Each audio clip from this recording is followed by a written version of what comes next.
What I want to cover today is how I go about maintaining my frontline cookery tracker in the field. It's different from how I go about maintaining it when I'm at home. And if you're interested in this style of blade and a good example how to sharpen it, if you go across to Bushcraft Costarica, Jim Lane's just put a cracking video out how he goes about sharpening the smaller brother of this knife. Check it out, subscribe to his channel, it's absolutely fantastic, got loads of information on it, and that sharpening video is absolutely perfect how you go about maintaining one of these when you're at home. But I'll show you how I do it in the field, okay?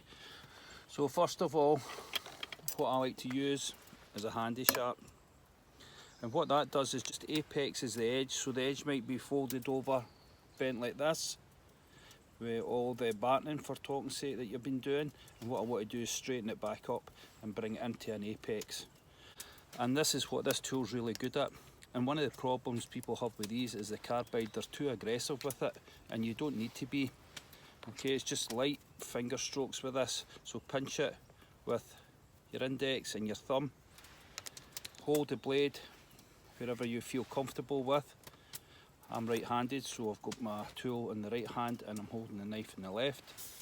And all I do then is actually just follow the contours of the blade, starting from the rear nice and slow, and follow and feel any areas that are feeling a bit rougher than the rest and concentrate on them, and I just give it a light stroke.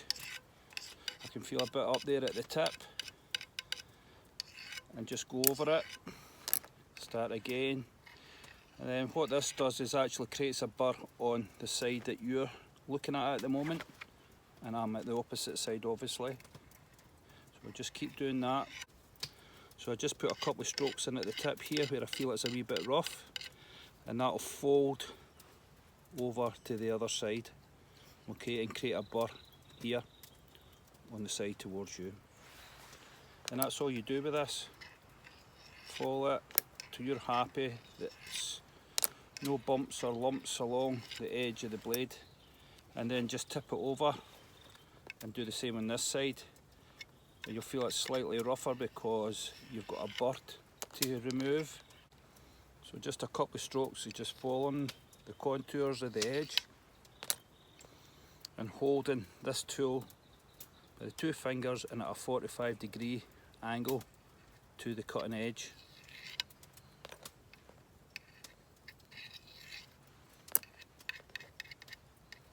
And if there's any areas you feel rough, just spend a bit more time with nice light strokes going over, and then just go to alternate strokes from left to right, nice and light.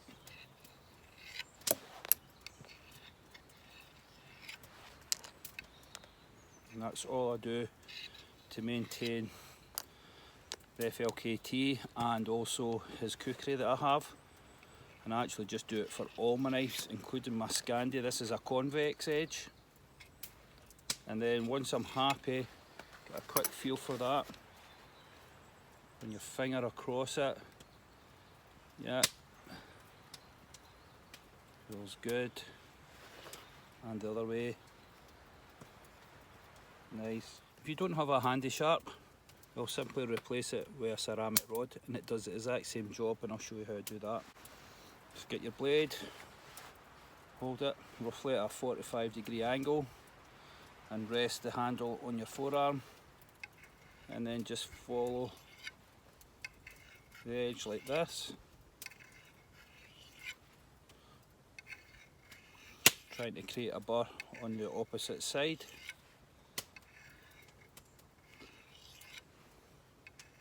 And I find this is a very effective way of maintaining your edge in the field, and it just the same job as a chapmac that you get with a cookery. Once you think you've got a burr on the opposite side of the edge, just switch the blade over to the opposite side and just follow the edge again, removing that burr.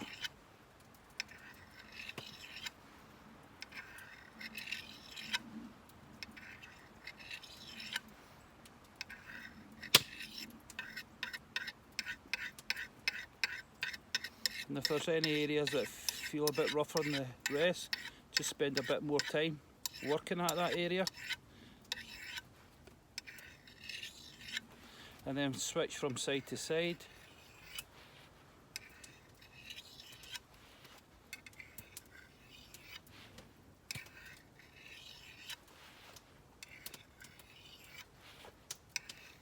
Do maybe about 10 strokes or something like that. I find that's sufficient enough.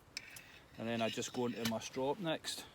Right, so for the stropping then, I actually do the draw section separate. So I do it first, just run it up and then run it back.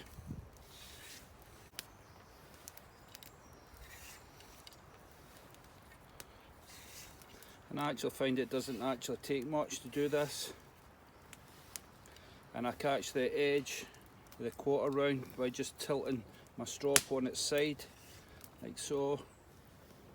And I find that does it good enough for me.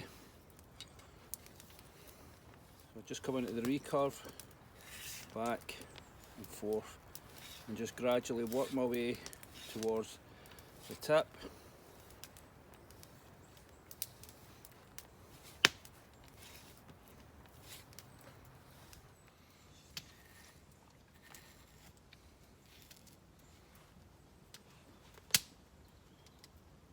There you go, hair shaving sharp. That's all you need to do to maintain this blade in the field. Right then, I'll catch you all in my next video. Thanks again for popping into the channel. Stay safe everybody. Cheers.